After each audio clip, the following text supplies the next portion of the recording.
મંગલમ શૈક્ષણિક સંકુલ મોજીરામાં છેલ્લા 25 વર્ષથી આ ઉત્સવ અમે ઉજવી રહ્યા છીએ। નવલી નવરાત્રિના ગરબા મહોત્સવની અંદર આધ્યાત્મિક વાતાવરણ ઊભું કરી અને શાળાના વાલીઓ અને બાળકો સૌ સાથે મળી અને 9 દિવસ નોરતાનો માહોલ માણીએ છીએ। તેમજ આ નોરતાની સાથે ધાર્મિકતા અને આધ્યાત્મિકતાની બાળકોની અંદર પુણ્ય અને સંસ્કાર આવે એવા પણ પ્રયત્નો સંસ્થાના ટ્રસ્ટી સાહેબ તરફથી વારંવાર કરવામાં આવે છે।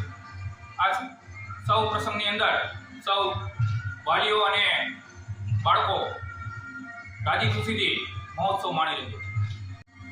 મંગલમ શૈક્ષણિક સંકુલમાં છેલ્લા 25 વર્ષથી માતાજીના નવરાત્રિની અંદર નોરતાની ઉજવણી કરવામાં આવે છે, જેમાં વિદ્યાર્થીઓ, વાલીઓ, સ્ટાફ પણ બધા સાથે મળી અને ભાગ લે છે। આધ્યાત્મિક પ્રવૃત્તિ એ બાળકોના સર્વાંગીણ વિકાસ માટે જરૂરી છે। શિક્ષણની સાથે સાથે આપણી સંસ્કૃતિની, આપણી સભ્યતાની જાળવણી થાય, આપણી આધ્યાત્મિકતાનો વધારો થાય, એટલા માટે થઈ અને અહીંયા નવરાત્રિનું આયોજન કરવામાં આવે છે। બધા ઓછે ભાગ લે છે અને નવરાત્રિની અંદર માતાજીના નવલા નોરતાના ગીતો ગવાય છે અને સૌ રાજી ખુશીથી ભાગ લઈ અને અહીંયા જોડાય છે।